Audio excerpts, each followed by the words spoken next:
This is Bone Chillers to disturb your dreams. Dare to join us? Click subscribe, ring the bell. But remember, we cannot guarantee your safety from the nightmares that await.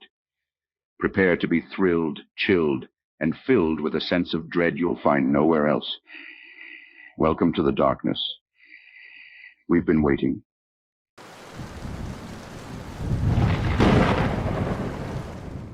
Cthulhu's Librarian. The ancient library of Alaric was my kingdom, a realm of cobwebs and parchment, of quietude and dust. My fingers were accustomed to the brittle pages, my eyes to the archaic fonts. Each book was a treasure, an echo of lives lived long ago, a reflection of knowledge unfathomable. One day, as the setting sun cast an eerie glow on the shelves, I found it, a book unlike any other. Its cover was a leather so black, it seemed to devour the sunlight. Its pages, aged and imbued with an unnameable fragrance, bore alien hieroglyphs. A shiver traced down my spine as I opened it, my curiosity overpowering my dread. I began to read. As my tongue danced with the unfamiliar syllables, the air began to thicken, and shadows twisted into grotesque shapes. The very last word slipped from my mouth: Cthulhu. The earth beneath me trembled as an indescribable presence filled the room. From the shadowy vortex emerged an entity too horrifying to bear, a monstrous deity with a grotesque, octopus-like head, a face filled with feelers, a scaly body, prodigious claws, and a set of rudimentary wings. This beast of unimaginable horror was none other than Cthulhu himself, but the world did not end as the legends predicted. Instead, Cthulhu fixed me with an abyssal gaze and spoke in a voice like distant thunder. "You, mortal, will serve as my voice. You will narrate tales of dread, despair, and horror until the end of your days." Days melted into weeks, weeks into months, as I was forced to recite terrifying tales. I spoke of realms where time warped in on itself, of crypts filled with the restless undead, of monsters that feasted on the sanity of men. Each tale was darker, each horror more grotesque, and each ending less hopeful than the last. I did not eat, nor sleep, nor rest. I was an unending conduit of terror, and Cthulhu was my rapt audience. As the tales spilled forth, my mind began to fracture. The horrors began to seep into my dreams, my waking moments. The faces of specters haunted me, the cries of the damned echoed in my ears. I was descending into a pit of madness, my own psyche crumbling under the weight of the terrifying narratives. Still, Cthulhu demanded more. I found my thoughts morphing, my perceptions skewing. I saw shadows dance where there were none, heard whispers in the silence. The line between the tales I narrated and my reality began to blur, and I realized, with a bone-chilling dread, that I was becoming a character in my own horrific narratives. One evening, as I narrated a tale of a man devoured by his shadow, I glanced at my own silhouette stretching ominously against the wall. The room seemed to darken, the air turned frosty. The silhouette began to ripple, then twist, adopting a shape that was undeniably not human.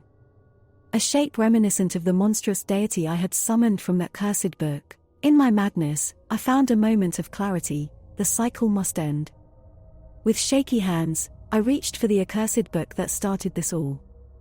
I turned to the page that had summoned Cthulhu and, as I began to read the incantation backward, the creature roared. "Stop!" Cthulhu thundered, his form quaking with rage. But I pressed on, sweat mingling with tears as I forced the strange words out. The last word had barely left my lips when Cthulhu was sucked back into the vortex, the monstrous roar fading into a whisper. The book snapped shut, an ominous finality echoing through the library. The world did not rejoice. There were no celebrations, no cheers. Only I bore witness to the terror unleashed and vanquished. The price of my curiosity was madness, a mind forever scarred by tales of horror and dread. I remained in the ancient library of Alaric, now just a man amidst an ocean of books. The cursed book was locked away, hidden deep within the labyrinth of shelves. I couldn't risk it falling into another curious reader's hands. As the librarian of Cthulhu, I bore the mark of the unspeakable horror, an eternal custodian of dread tales.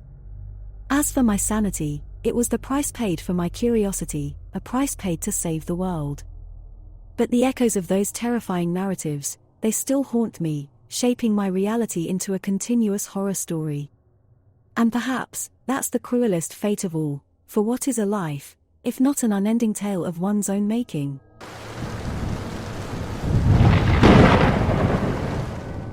The Wendigo's mind games. The howl of the wind echoed around the rocky cliff face, and ice-cold snowflakes battered against my frostbitten cheeks. A blizzard. I had misjudged my solitary hike in the Colorado Rockies, and now, I was miles from civilization, trapped in a merciless whiteout. Desperate, I spotted a cave in the distance and dashed towards the rocky refuge, praying for a break from the freezing tempest. No sooner had I stepped into the cave than the temperature plunged. It was as if I had descended into the icy depths of some otherworldly abyss. And there, lurking in the darkness, eyes burning with a fierce, ethereal light, was a figure that made my blood turn to ice. It was gaunt, with skeletal limbs, its skin stretched tight over a rack of monstrous bones. A Wendigo. My heart thundered against my ribs as I froze in terror. Instead of lunging at me, however, it merely gestured towards the deeper shadows of the cave. Paralyzed by fear, I stumbled forward, descending further into the labyrinthine abyss. Suddenly, the cavern's stone walls seemed to stretch and shift, transforming into a haunting mental maze.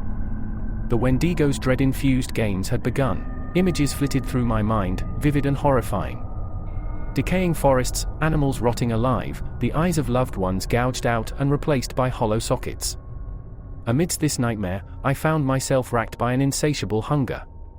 The Wendigo's curse, the embodiment of gluttony, greed, and famine, was seeping into my soul. In the depths of my tormented mind, I was not alone.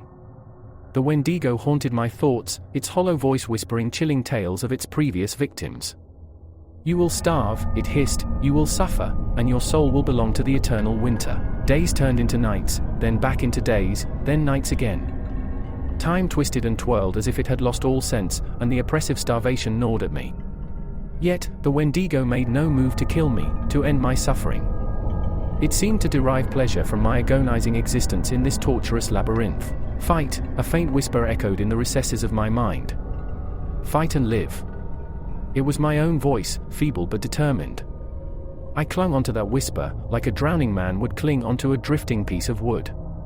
I had to fight, not just the Wendigo's mind games, but also the primal urges growing inside me. Overcoming the spectral visions was just the beginning.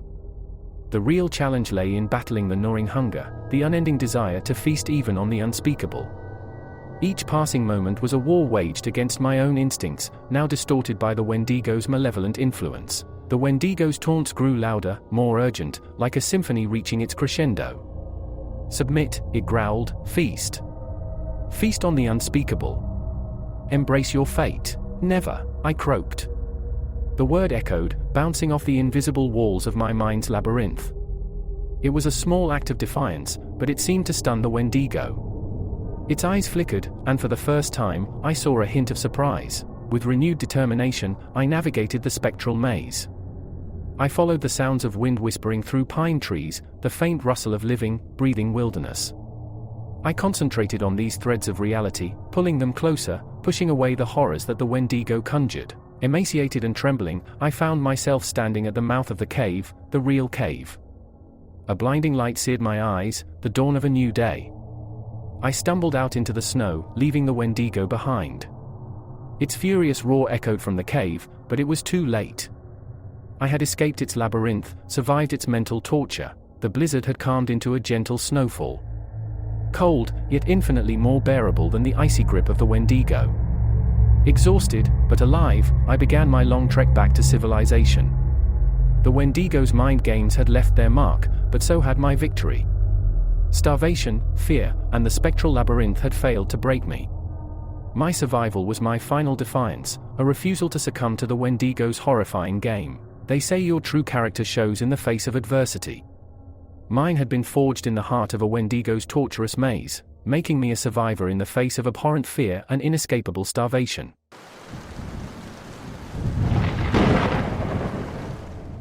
Slender Man's Forgotten Child. The storm was at its peak when I found the ancient family album buried under the ruins of our attic. It wasn't the sepia-toned pictures of unfamiliar faces that caught my attention, but the thin figure with elongated limbs, faceless and haunting, that resided in the backgrounds. As I examined the album, a chill ran down my spine. It wasn't a mere coincidence, he was there on every page, standing beside each generation like a sentinel from another world. I knew him from folklore, children's nightmares, and late-night internet tales, the Slender Man. After this unsettling discovery, my life was no longer the same. I woke up one night to find my fingers reaching the floor, stretching longer with every second that passed. Panicking, I ran to the bathroom and saw my reflection, eyes wide with terror. The transformation was happening. I was becoming the Slender Man's forgotten child. Each passing day was a battle against time. My body was stretching, my skin growing paler, my face starting to lose its features. Human pleasures became alien. Food lost its flavor, music its melody, and laughter its joy. I stopped speaking, my vocal cords losing their function. My reflection was becoming a faceless nightmare. A stranger, tall, lanky, hauntingly familiar. Still, I couldn't hide. My friends began to notice the changes. They stared at me, their expressions a mix of fear and concern.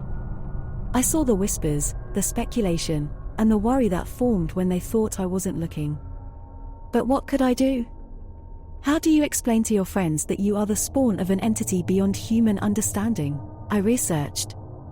Desperate to cling onto my fleeting humanity, I spent every waking moment delving into the enigmatic world of the Slender Man. Cryptic forums, ancient texts, modern studies, obscure testimonials, I scoured them all. They offered a grim picture.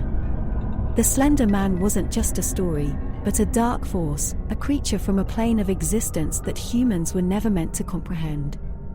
And I was his offspring. The darkest hours brought with them a new wave of despair. As I looked out my window, the spectral shapes in the woods beckoned me.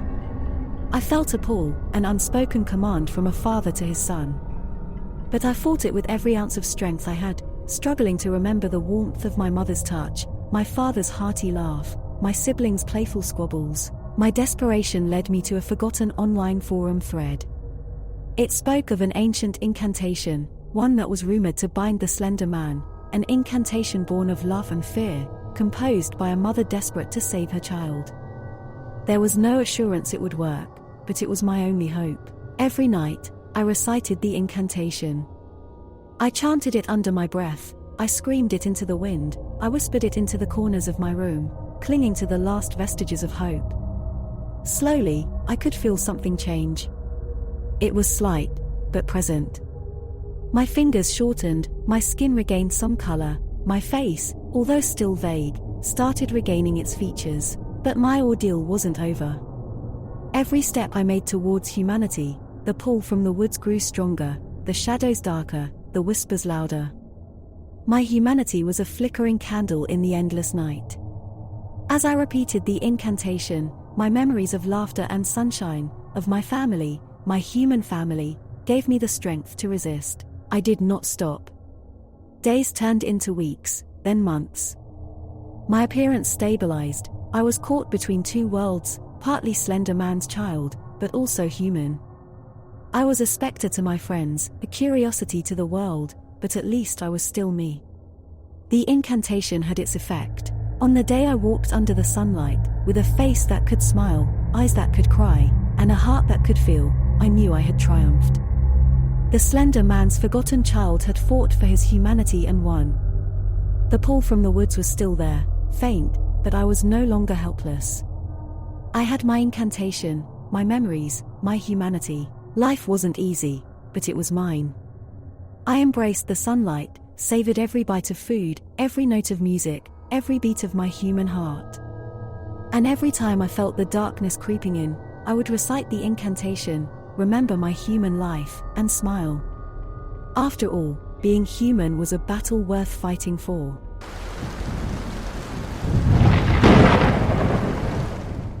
Slender Man's puppeteer. In the sleepy hours of the morning, I stirred awake. Pale light filtered through my bedroom window, illuminating an object at the foot of my bed. It was a marionette.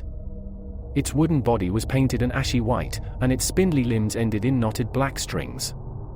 Its face was blank, save for two empty holes for eyes. Curious, I picked up the puppet. Its strings moved smoothly in my fingers, giving the impression of life in the inanimate object. As I pulled and twisted, the marionette mimicked my movements. Oddly fascinated, I spent the morning playing with the mysterious puppet. As I manipulated the puppet, I noticed a strange sensation. With each movement, a distant echo seemed to resonate in my mind. A chill ran down my spine, but curiosity overpowered any sense of fear. I found myself unable to put the marionette down, its every movement mirroring some unseen force. It was only when I looked out of the window, the skies turning to twilight, did I see him. The slender man, a figure of urban legend, stood on the horizon. The realization hit me like a freight train. The puppet I held was no ordinary marionette. It was controlling Slender Man. My disbelief fought against the surreal reality, but the puppet danced in my hand, and Slender Man mimicked it on the distant hillside. Despite the mounting fear, the power was intoxicating. I began to experiment, moving the marionette in various ways, watching Slender Man mirror my movements from afar. However, the puppet seemed to grow heavier with each passing day, the strings feeling more like chains than threads. Then the nightmares began. Each night, I found myself standing in an endless, empty field, my hands held high above my head, attached to strings. I'd look down to see the marionette now controlling my movements. I'd wake up in a cold sweat, the puppet lying silent and immobile beside me. Days turned into weeks, and I noticed a frightening change. I was losing weight, my reflection in the mirror starting to resemble the pallid, slender marionette. Meanwhile, the puppet grew heavier, its wooden features appearing more lifelike with each passing day. My sanity wavered, and my identity began to fracture. I was no longer the puppeteer, but the puppet. I wasn't sure where I ended, and Slender Man began. My friends commented on my gaunt appearance, my aloofness, but their voices sounded distant and muffled. The lines blurred until I couldn't tell who was controlling whom anymore. My strings, Slender Man's strings, they entwined, twisting and merging into a horrifying reality.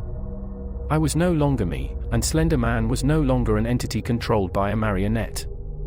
We were one. Then came the night when I lost all control. I was trapped in the nightmare, my body being puppeteered in the empty field. But this time, I could see Slender Man in the distance. He moved towards me, mirroring my movements, our strings entwining in the moonlight. The wooden puppet lay on the ground between us, now eerily resembling my former self. Panic surged through me, but my body was no longer mine to control. Slender Man was no more than a few steps away, his hollow eyes reflecting my terror. He reached out, his wooden fingers brushing against mine. And then, darkness. I awoke the next morning in my room. Light streamed through the window, casting long, slender shadows across my room. I reached out to shield my eyes, and paused. My hand was no longer flesh and bone, but made of painted wood. I felt no heartbeat, no warmth, no breath. I was the marionette. The realization was horrifying, yet numb. I was no longer human. On my bed, in my place, lay a figure. He was tall and lean, yet radiated a sense of life. It was Slender Man, but not as the urban legend depicted. He was flesh and blood, breathing, alive. His eyes met mine, and I saw a frightening clarity. He was me, and I, the puppet, was now Slender Man. And so, I exist. I'm the urban legend, controlled by the marionette in my hands. The strings weigh heavy, binding me to the puppeteer. The lines are blurred, my identity lost to the Slender Man. I'm Slender Man's puppeteer, a mere puppet myself. The puppeteer who has become the puppet, and the puppet who has become the puppeteer. My existence is a terrifying paradox, an endless dance on the strings of a marionette. I am, forevermore, Slender Man's puppeteer.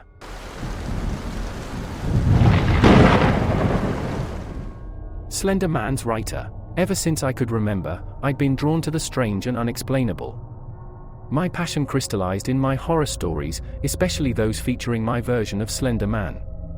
The thrill of sending shivers down my readers' spines was addictive. But my life took a sinister turn the day my words started weaving themselves into reality. The first instance was after I'd finished a tale about a victim being dragged into Slender Man's otherworldly realm. I didn't think much of the disappearances in my small town until the local paper printed the victims' photos. The faces were eerily familiar, too much like the characters I'd imagined. Despite the unsettling coincidence, I chalked it up to paranoia and dove back into writing. I was halfway through my new story, where Slender Man lurked in the shadows of his prey's bedroom, when I noticed something odd.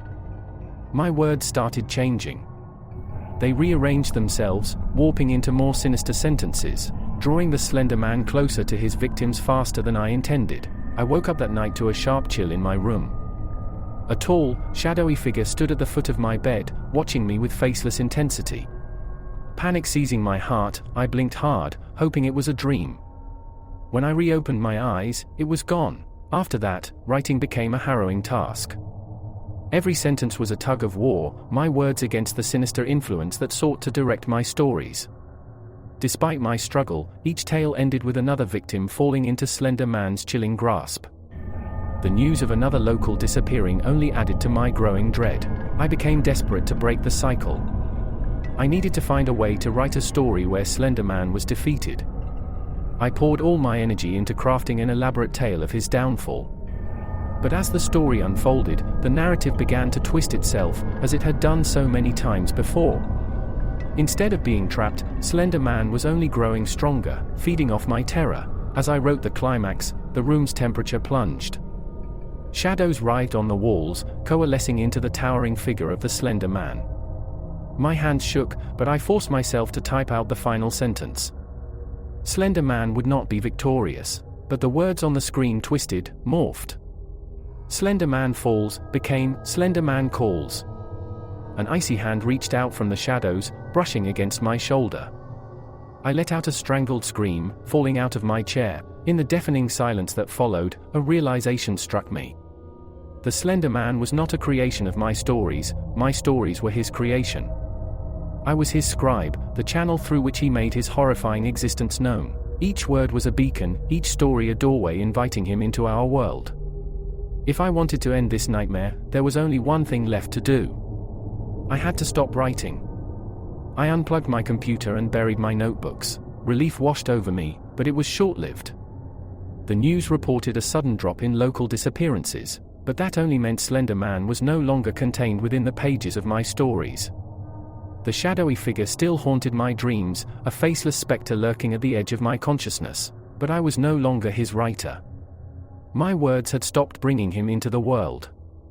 The chilling touch, the twisted shadows, they were all part of my haunted psyche, I thought, not his doing. One night, as I lay sleepless, watching the branches tap against my window, I saw him.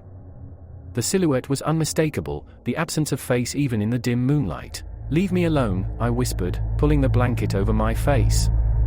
There was no response, just an oppressive silence. When I dared to look again, he was gone. But on the glass, in the thin layer of frost, was a message. A single word, scratched into the icy surface, "Write." A chilling dread washed over me. My eyes darted around the room, finally landing on the notebook I had kept, the one with empty pages. But now, it was open. On the first page, in my own handwriting, a new story had begun. Its title sent shivers down my spine. Slender Man Returns.